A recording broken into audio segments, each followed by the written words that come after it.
Assalamualaikum warahmatullahi wabarakatuh. Bertemu kembali bersama saya Iwan Rakelta dalam podcast Bukit Tinggi Press Club. Dan hari ini sudah datang tamu kita, Pak Anton ya. Selamat sore Pak. Beliau adalah Pok Darwis, Ketua Pok Darwis ya. Ketua Pok Darwis Tabiang Baraso. Nah, objek wisata Tabiang Baraso ini bakal launching di Kota Bukit Tinggi itu pada hari Sabtu ya. 1 Desember. Sabtu tanggal 21 Desember ini ya. Itu launchingnya kira-kira seperti apa gambarannya? Sesuai dengan rencana kita, sesuai schedule dan rundown acara yang telah kita bikin, itu mungkin di situ ada pegelaran kesenian budaya, kemudian di samping tamu-tamu VIP yang kita undang dari kementerian, gubernur sampai wali kota, kemudian stakeholder dinas-dinas terkait.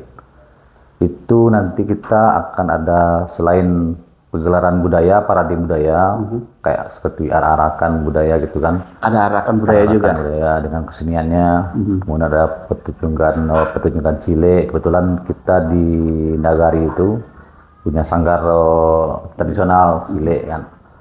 Nah, kemudian ada juga nanti acaranya di lokasi seperti makan bajamba, nini mama. Bajamba. Ya, kira-kira seperti itu Bang. Ini jam berapa rencana mulai? Sesuai jadwal kita mulai acara jam 9.30. 9.30 pagi berarti ya. Ada melibatkan pemerintah juga? Kalau dalam acara pembukaan ini, launching ini, kita mengundang seluruh dinas terkait, terutama dinas pariwisata, kemudian dinas PU, kemudian insan pers, baik online, TV, cetak, yang lain. Semuanya juga diundang juga ya. Nanti akan banyak kegiatan di sana, akan banyak juga kegiatan seremonial di sana, terutama budaya juga ada di sana ya. Selain silat, apalagi kira-kira? Ini kayak tambua, tari persambahan, itu semua dikelola oleh pemuda setempat. Kebetulan sanggar tersebut berada di lokasi kampung tersebut. Jadi kita mengharapkan partisipasi mereka semua, termasuk bundukan duang, menyediakan masak-masak. Kita libatkan semua unsur di daerah tersebut, kita libatkan semua. Berarti semuanya ikut di sana ya? Pemuda, pemudinya, PKK, nenek mama, ahli utama. Berapa jumlahnya kira-kira? Apanya Bang? Berapa jumlah warga yang terlibat di sana kira-kira? Kita usahakan semaksimal mungkin keterlibatan warga di situ. Sebab memang dari awalnya terciptanya Tabiang Baraso itu semua swadaya masyarakat, seluruhnya swadaya masyarakat, tidak tanpa biaya dari luar mana-mana. Kita semua kerjasama gotong royong seluruh masyarakat dan pihak-pihak yang ada. Kalau semuanya ikut terjun ke sana besok, berarti ini memang objek wisatanya memang dikelola secara mandiri oleh warga gitu ya. Ceritanya gimana nih? Apanya Pak? Ceritanya gimana nih? Tabiang Baraso ini dijadikan objek wisata. Sebenarnya Tabiang Baraso ini nama kampung atau bukan sih? Sebetulnya nama Tabiang Baraso itu adalah nama jurang ngarai tersebut. Oh, nama biasa jurang. Kita di kampung itu manggilnya Tabiang Baraso. Sebab memang bukan sekedar nama, Bang. Tabiang Baraso itu memang real, dinding jurang itu dulu ada asapnya. Ada asapnya. Tak tahulah kita kena faktor alam, tapi berdasarkan cerita dari yang tua-tua dulu, memang di Tabiang tersebut memang keluar asap. Itu asap, mungkin asap apa itu? Sekarang mungkin sudah tidak kelihatan lagi, mungkin ada bagian yang loncor, tertimbun lubang. Ada seperti lubang di situ Bang. Mungkin ada di dalam itu apakah batu bara di dalam itu yang menyebabkan asap itu. Dulu memang ada dari cerita orang-orang tua dulu. Memang itu ada, bukan sekedar nama asal-asalan saja kita bikin. Memang sejarahnya seperti itu. Tapi itu benar-benar asap ya, bukan awan. Bukan awan. Bukan ya. Dan itu keluar dari tebing-tebing ya. Sekarang mungkin tahunya seperti contoh Panama Baru, pagi-pagi ada awan. Ya. Sebetulnya bukan itu. Tabiang Baraso memang asap yang timbul dari bibir jurang tersebut. Jurang itu ya. Memang sampai sekarang belum tahu asalnya dari mana. Belum tahu, belum ada penelitian terhadap itu gitu. Tapi dugaannya batu bara gitu. Dugaannya batu bara dari orang-orang itu, dugaan ada batu bara di dalam itu, yaitu yang menyebabkan asap keluar dari tebing. Terus ceritanya menjadi objek wisata gimana? Nah, sebetulnya ini sudah ide tersebut itu sudah muncul dari 5 tahun yang lalu. 5 tahun udah lama ya? Lalu. Kebetulan waktu itu kita sedikit cerita ya Bang, kronologisnya. Kebetulan waktu itu dalam situasi pilkada kalau nggak salah, tahun 2019, ada salah seorang 2019 ya. Ya. Nah, ada salah seorang pegiat wisata, Maite, Pak Zurizul, pernah berkunjung ke kampung kami yang Kelapa Batu itu. Jadi kami ajaklah jalan-jalan selanjut Cimata ke pinggiran ngarai tersebut. Nah, setelah sampai di situ, beliau sangat terkejut melihat pemandangan alamnya, view-nya di situ kan. Wah, ini waktu itu saya menjawab sebagai ketua pemuda di situ. Pak Ketua, ini kalau gini pemandangannya ini nomor 1 nih Ketua. Bukit Tinggi nomor 1 nih. Tak ada apa-apanya dengan dibanding panorama Usang, Ngarai Sanuk. Tak ada apa-apanya. Ini nomor 1 Ketua. Berani nggak Ketua mengelola ini? Wah, ini berat Bang. Kalau masyarakat mungkin berat nih Bang. Tak, kita mulai pelan-pelan saja. Sebab makanya saya bilang seperti itu yang saya lakukan di Lawang 4. Itu yang sedang saya kerjakan di Lawang 4 dengan para pemuda situ. Saya butuh cuma 3 orang pemuda. Istilah Bang Jul tadi itu, tolong cari nanggo pemuda dan amo gilo 3 orang. Nah, mendengar kata-kata Bang Jul seperti itu, wah, gila inspirasi ya. Kok pemuda saya disuruh gila Bang? Bukan artinya dalam gila itu artinya positif. Tahan cacian, tahan makian, cemoohan dari masyarakat nanti. Tapi hasilnya nanti percayalah Ketua. Itu yang saya lakukan di Lawang 4. Oh gitu, Bang. Ya kalau gitu saya akan siapkan dulu 3 orang pemuda yang mau jadi gila tadi Bang. Secara bercanda saya bilang gitu Bang. Jadi setelah berjalannya waktu, kami udah lupa tentang hal tersebut kan. Jadi setelah Hilang begitu aja wacana tersebut kan. Dan saya pun mikirnya kalau itu kita realkan terlalu berat rasanya. Tak mungkin. Beratnya masalah itu, dana. Pertama masalah dana. Kemudian memang di bibiran ngarai itu Bang, itu hutan belantara. Memang hutan belantara. Di situ bagi warga setempat itu lokasi berburu babi, lokasi ladang pun nggak ada itu, cuma hutan rimba aja gitu. Itu yang dibersihkan. Itu yang dibersihkan. Nah, jadi kan mikir ini berat nih perjuangan kali ini kita lakukan. Nah, singkat cerita, 6 bulan yang lalu, lebih kurang 6 bulan yang lalu, setelah kita bergerakkan pemuda, bincang-bincang masalah wisata, kemudian kita contoh berkaca dari Panorama Baru di sebelah kan, Panorama Baru sama Alfawar kan berdekatan. Bercontoh dari Panorama Baru dengan pemuda Panorama Baru mengelola tempat wisata dengan begitu viral, kemudian mendapat menghasilkan uang begitu banyak, kemudian meningkatkan perekonomian masyarakat. Nah, di situ mulai bangkit lagi ide, muncul motivasi lagi ya. Pemandangan yang tadi itu, yang didengar itu muncul lagi permukaan. Nah, kalau kita kerjakan dulu yang dibilang Bang Zul dulu, mungkin sekarang udah hebat ini. Nah, boleh nggak apa-apa terlambat daripada tidak sama sekali. Oke, sekarang kita mulai berbuat. Nah, kita sepakati para pemuda dengan tokoh pemuda, dengan tokoh masyarakat, termasuk Nenek Mama, kita adakan beberapa kali rapat dengan Nenek Mama, dengan tokoh masyarakat. Nah, kita sepakati bahwa kita akan coba. Judulnya dulu coba, Bang. Kita akan coba walaupun kelihatannya berat, tapi kita coba dulu. Oke, siap. Kita bergerak tanpa biaya 0 rupiah. Jadi apa pertama yang dilakukan? Pertama kita ya seperti goro biasalah di kampung-kampung kan. Kita masyarakat kita ajak goro bersama penuh pemuda. Kita bawa peralatan masing-masing dari rumah. Kita mulailah membuka lahan secara manual ya kan. Berhari-hari sampai 1 bulan 2 bulan.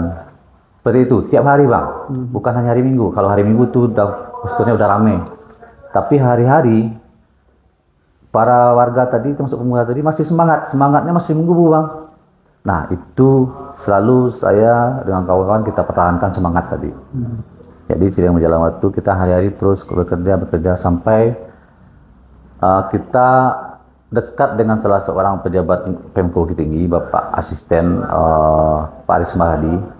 Kebetulan beliau ada akses ke situ sebab anak beliau sekolah di SMP IT yang berada di kampung tersebut. Anaknya sekolah di sana. Situ. Jadi beliau ini pagi antar anak sekolah ke situ, kemudian siang jemput anak sekolah situ, sehingga kami sering komunikasi dengan Bapak Aris Mahdi tadi. Nah, kami utarakanlah rencana tersebut, kemudian dapat respon dari beliau. Nah, kemudian beliau ikut masuk ke dalam apa yang kita kerjakan tadi. Sampai sekarang beliau dengan semangat yang gigih. Kami anggap istilahnya kita bercanda di kampung itu, Pak Aris Malko lah kemasukan itu yang masuk, kan? Itu maksudnya apa itu? Maksudnya kemasukan itu kayak apa ya? Kesetanan lah gitu kan. Sebab semangat beliau ini bahkan lebih menggebu lagi dari warga sekitar gitu. Itu murni dari hati beliau sendiri, tidak ada motif macam-macam, tidak ada paksaan, tidak ada motif pemerintahan, tidak ada unsur segala macam. Murni beliau karena mungkin kedekatan beliau dengan kami, kemudian beliau juga dalam bidang pariwisata cukup ini aktif kan. Nah, beliau dengan semangat support kita pelan-pelan. Contoh seperti lahan tadi terlalu berat kita kerjakan secara manual. Nah, kita lapor dengan Pak Rismal, Pak, kayaknya itu lokasi itu berat Pak. Gimana solusinya Pak? Oke, kita minta bantuan dari PU, Dinas PU atau Perkim gitu kan, mohon datangkan alat berat. Nah, dari situ datangkan alat berat, kadang seminggu 2 kali atau seminggu sekali gitu kan. Itu pun PU atau Perkim meminjamkan alat berat saja Bang. Tapi solarnya, biaya operator kita yang biayai. Nah, karena kita udah mulai butuh biaya, awalnya Bang, makanya saya salut sama warga tersebut dengan pemuda. Dari awal mereka pagi goro ke situ kan, ke hutan itu, buka lahan, kemudian ketika mereka lapar, mereka pulang ke rumah masing-masing, pergi makan, habis makan di rumah masing-masing, balik lagi ke situ. Kalau kita tidak ada biaya Bang, dari 0 rupiah. Jadi begitu semangatnya mereka pertahankan semangat. Kemudian karena udah mulai datang pekerjaan berat, membutuhkan alat berat, otomatis membutuhkan biaya, ya kan? Jadi kita mulailah patungan, kemudian kita share ke dunsana yang ada di rantau, baik yang di kampung atau di rantau kan, kita share melalui WA grup kampung gitu kan. Responnya bagus, ternyata respon mereka bagus, baik yang di rantau, datang sumbangan, ada yang nyumbang 100.000, 200.000, 300.000, itu setiap hari ada aja yang masuk, ada aja yang nyumbang warga tersebut. Nah, jadi dari situ mulai semangat makin jadi kan, makin tinggi mereka. Jadi itulah sampai sekarang belum ada kita dapat bantuan dari mana-mana pun. Masih semuanya swadaya dari masyarakat. Iya, ini sangat menarik lagi dan kami akan kembali setelah yang satu ini.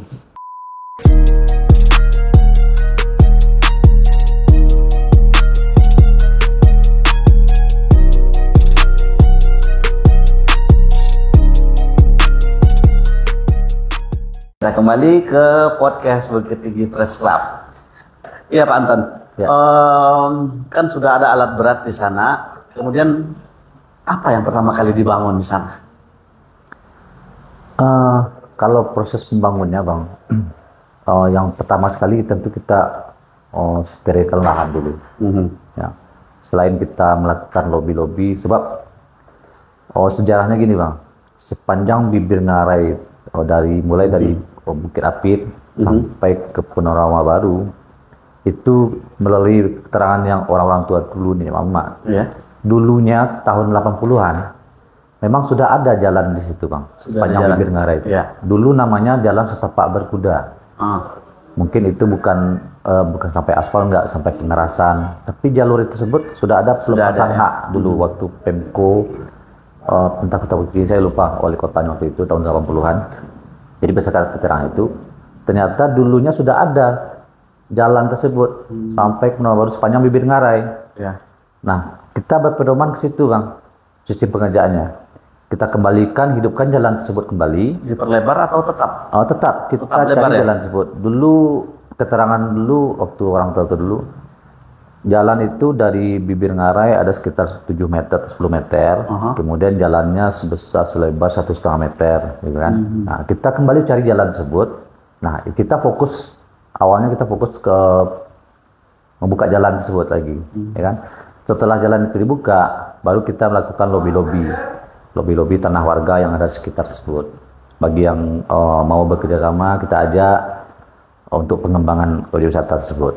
Pakai ganti rugi juga tidak? Tidak, kita istilahnya meminjam tanah warga. Tentu di balik perjanjian pinjam tadi itu tentu ada kompensasi semacam, apakah bagi hasil atau gimana gitu ke depannya.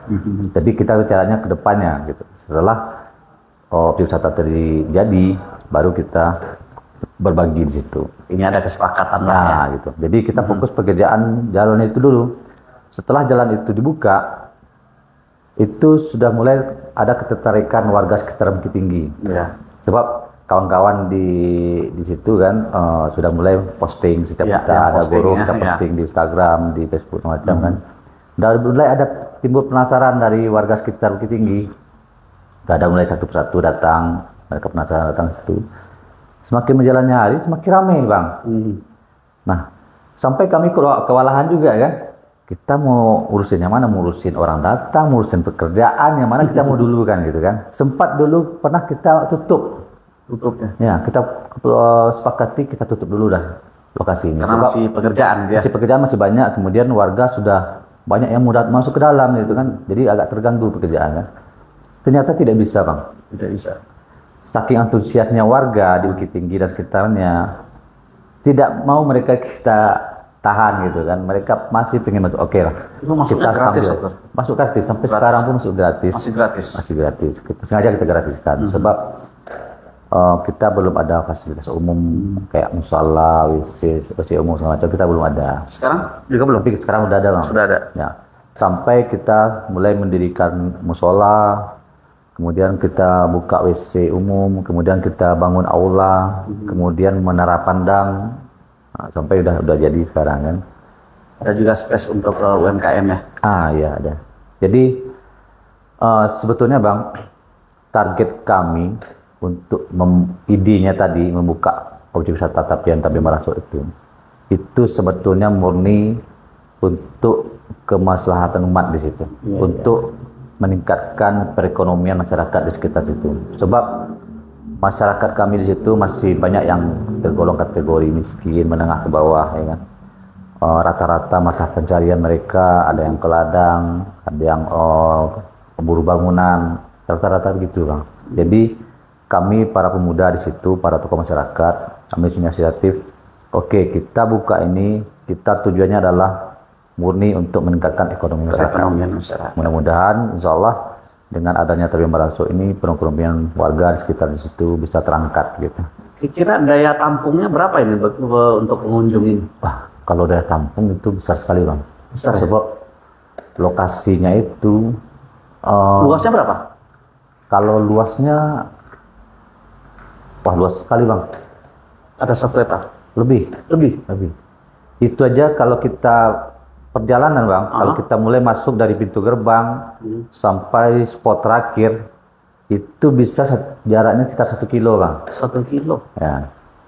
Jadi ada kepuasan tersendiri bagi pengunjung yang datang situ. Jadi pengunjung tidak bosan. Jadi setiap perjalanan pengunjung tadi itu hingga sampai masuk ke dalam, banyak spot-spot yang bisa view pemandangan yang bisa. Apa aja tuh spotnya? Yang view paling terakhir itu spotnya itu view-nya, Bang, pertemuan 2 jalur air ngarai, air sungai ya. Pertemuan 2 jalur air sungai tersebut kelihatan dari situ. Jadi menyatu. Itu dari menara atau berdiri aja di tebing itu udah kelihatan? Bisa lihat, Bang. Apalagi kita naik ke atas menara pandang tadi itu. Jadi jalur air ngarai dari Gunung Senggalang dengan jalur air ngarai dari Gunung Merapi bertemu di Tapian Marasuk tadi. Ya, Spotlight. dan lagi kalau menurut kami bang, ya menurut pandangan kami sama dengan menurut pandangan pelaku wisata di Kota Bukit Tinggi Sumbar. Bukit Tinggi terkenal dengan yang pertama Jam Gadang, Ya. kemudian Ngarai Sianok. Nah, untuk khusus di Ngarai Sianok, lokasi yang pas untuk menikmati Ngarai Sianok tadi, itulah di Tabing Baraso. Sebab kalau di panorama Usang bang, panorama Ngarai Sianok, kita cuma bisa melihat aliran air dari atas. Ke bawahnya nggak kelihatan. Bawahnya lagi. nggak kelihatan ya. Nah, kalau di Tabing Baraso, semua keindahan alam di Kota Bukit Tinggi kita lihat di situ. Kita bisa lihat Gunung Senggalang, Gunung Merapi, lantang kelihatan bang. Kemudian di belakangnya Gunung Pasaman. Kelihatan Ada juga. satu lagi gunung apa tuh? 4 gunung bisa kita lihat di situ. Itu soal gunung ya. Sedikit mungkin. Tadi ya. Kemudian jalur ngarai, 2 jalur ngarai dari 2 gunung Merapi dan Senggalang itu bertemu di situ. Kemudian terlihat jelas Tabiang Tapuruang. Nah, pokoknya Masya Allah itu pemandangannya bang. Jadi kalau orang dari luar ingin menikmati Bukit Tinggi, terutama Ngarai Sianok, disitulah tempatnya. Lokasi Tempat yang paling pas bagus ya. untuk menikmati yang sebenarnya Ngarai tersebut. Tapi itu safety nggak bagi pengunjung? Karena di dekat bibir jurang gitu. Ya, jadi ada bibir Ngarai tersebut bang, ada yang jurangnya terjal, itu kita bikin safety-nya prioritas di situ. Nah, tapi sisanya itu jurangnya masih lereng, masih kategori aman. Jadi otomatis kita wanti-wanti ke pengelola nantinya masalah safety itu kita prioritaskan, kita Nomor utamakan. satu ya, harus nomor satu ya. Iya betul. Tapi ada juga pagar pembatas nggak di tepi jurang? Ada. Otomatis kalau buat saat ini kita bikin pagarnya mungkin ala kadarnya lah dari kayu gitu ya. Ya. Belum pagar permanen. Itu nantinya ada berapa personil yang akan ditempatkan? Karena sangat luas. Sangat luas. Nah, kalau personil, maaf Bang. Kalau masalah personil, mungkin dengan perkembangan objek wisata Tabing Baraso nanti, kita warga di situ mungkin agak kewalahan mungkin Bang. Ya. Bisa jadi kita membuka lapangan pekerjaan untuk warga yang di luar daerah tersebut. Nah, kalau sekarang ini udah berapa orang dipersiapkan? Kalau sekarang udah cukup banyak Bang. Rata-rata pemuda-pemuda di situ tuh udah mulai jumlahnya puluhan Bang. Puluhan. Oke, kita akan kembali setelah pesan yang satu ini.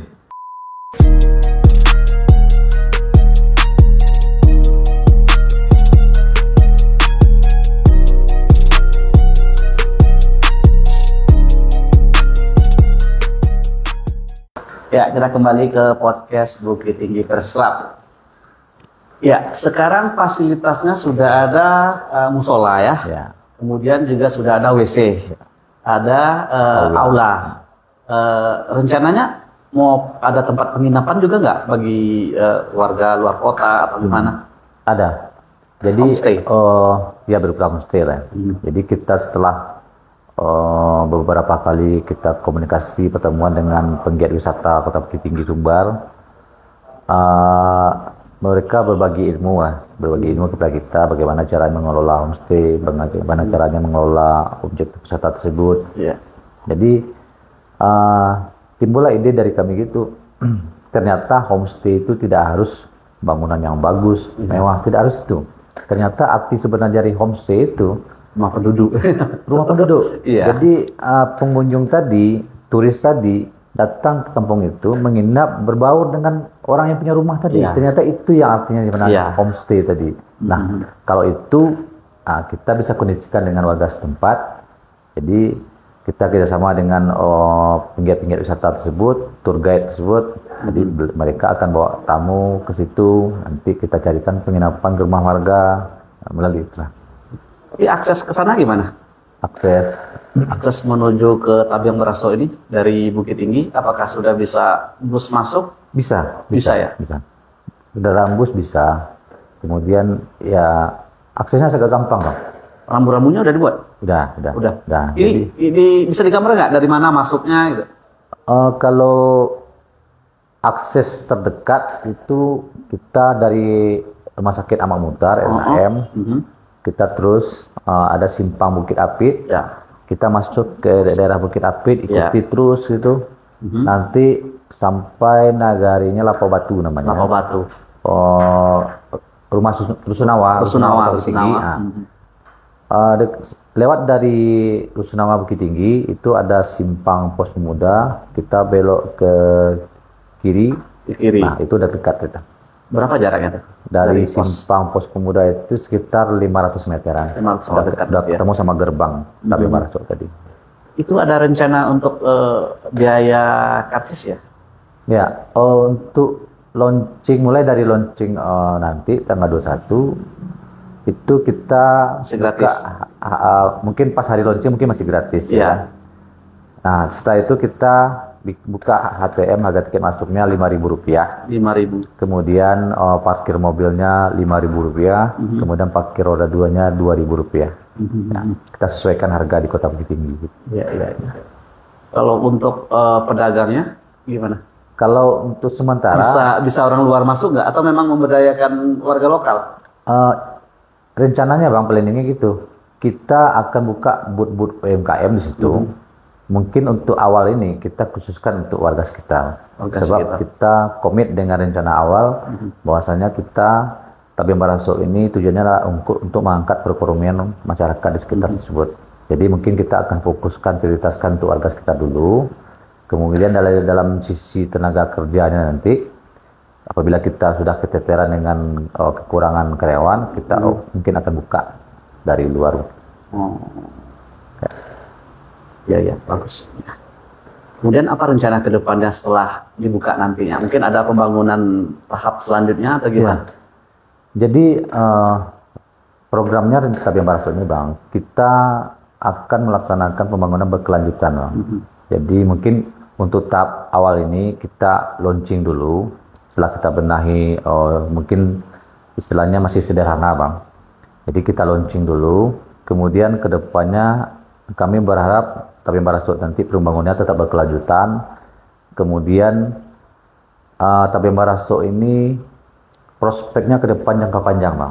Sebab sudah banyak kita lihat di sekitar kita kan, di Sumbar atau di Bukit Tinggi ada objek wisata viral, kemudian meledak, ribuan orang datang, 1 tahun, 2 tahun duduk habis gitu kan. Nah, kami tidak mau itu terjadi di Tabim Baraso. Jadi kita akan manage dari awal ini sebaik mungkin supaya Tabim Baraso ini bisa jadi warisan bagi kami yang melakukan hal ini dari awal dengan berdarah-darah, dengan keringat. Nanti hasilnya akan bisa dinikmati anak cucu kami nanti. Jadi kedepannya bisa berkelanjutan. Nah, untuk tahap awal Pemko Bukit Tinggi ini cukup banyak pejabat yang datang situ Bang. Bapak Mahyedi udah pernah ke situ. Bapak Ahmad Safar udah pernah ke situ berkali-kali. Kemudian Pak Ramlan juga ke situ. Cukup banyak lah pejabat pemerintah kota baik provinsi yang datang ke situ. Nah, khusus untuk Pemda Kota Bukit Tinggi, kita telah dianggarkan oleh Wali Kota Ahmad Safar senilai 1 miliar. 1 miliar. 1 miliar khusus untuk Tabim Baraso. Ya kan? Rencananya untuk apa itu? Nah, itu targetnya kita untuk benahi, lanjutkan pembangunan tadi, termasuk jalannya, fasilitas akses jalan, itu akan kita benahi dengan itu.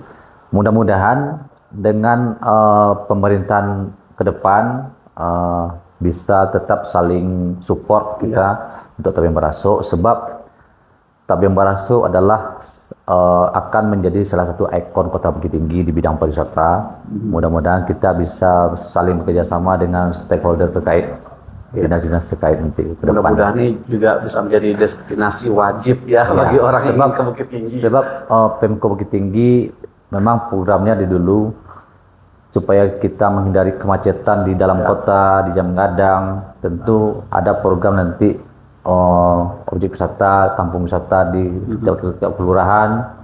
Jadi wisatawan yang datang ke Bukit Tinggi bukan hanya fokus di Jam Gadang, tapi di pinggiran kota Juga Bukit Tinggi menyebar, masih ya. banyak. Nah, contoh Panorama Baru udah jadi sekarang kan, jadi ramai pengunjung datang situ, jadi terhindar nanti kemacetan di tengah kota. Ya, ya, ya. Nah, terakhir ini Pak, Ya. ini kita menjual gitu istilah, menjual view atau pemandangan Ya. yang sangat indah. Ada ada 4 gunung tadi ya. Ya. Ada 4 gunung, ada aliran sungai yang indah, ada jurang yang terjal gitu. Ya. Nah, kemudian kulinernya apa yang disuguhkan? Nah, programnya kayak gini Bang, gambarannya ke depan seperti ini. View yang indah tersebut, itu kita anggap itu adalah bonus. Bonus. Sebelum adanya Tebing Baraso, view tersebut memang udah jadi. Memang sudah ada juga gitu.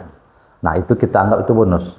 Nanti yang akan kita jual ke wisatawan tadi adalah seni dan budaya yang ada di kampung tersebut. Sebab Berarti di periode tertentu akan ada pertunjukan budaya ya? Iya, sebab sesuai dengan ide-ide dari para rekan-rekan penggiat wisata, sebetulnya kalau dalam bidang pariwisata, view tersebut adalah bonus.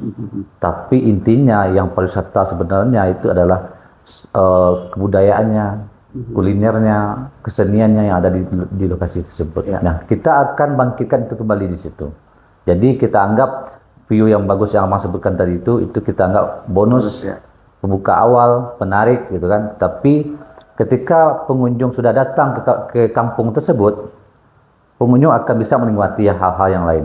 Apakah itu kulinernya, apakah itu budayanya, apakah keseniannya. Jadi setiap ada event-event tertentu, kita akan tampilkan pertunjukan seni budaya di lokasi Tebing Baraso. Kemudian bagi masyarakat sekitar di situ, kita melalui UMKM kan, kita bina mereka melalui penyuluhan-penyuluhan, pembinaan keterampilan, apakah dalam bikin membuat kue, makanan semacam. Jadi di situ tuh kan kita prioritaskan makanan-makanan tradisional. Yang lebih spesifiknya apa nih? Misalnya kopi Bukit Api yang terkenal gitu. Contoh di situ. Kopi Bukit Api mungkin orang tahunya di lagu Bang. Ada lagunya Kopi Bukit Api. Orang Bukit Api Maranang Kopi. Tapi kopi Bukit Api itu sendiri orang agak susah mencarinya di mana. Nah, itu akan kita bangkitkan kembali kopi Bukit Api. Kita bikin pemasarannya di Tebing Baraso. Jadi kita angkat kembali yang namanya kopi Bukit Api. Kemudian kuliner cemilan-cemilan tradisional seperti tumbang, kacimui. Itu Legend, mungkin ya? anak-anak milenial mungkin nggak kenal dengan Iya, itu. iya, iya. Jadi kita akan perkenalkan makanan tersebut seperti itu lagi gitu. Jadi mungkin itu kedepannya itu. Ya, oke, terima kasih Pak Anton atas penjelasannya juga tentang Tebing Baraso ini, dan semoga saja objek wisata ini bisa diserbu nantinya pas launching ya. Amin. Dan juga semoga saja objek wisata ini tetap ramai dikunjungi karena pemandangannya sangat luar biasa ya. Ya, terima kasih banyak. Demikianlah podcast kita pada kali ini, dan sampai ketemu lagi pada podcast Bukit Tinggi Press Club selanjutnya. Saya akhiri. Wabillahi taufiq wal hidayah. Assalamualaikum warahmatullahi wabarakatuh.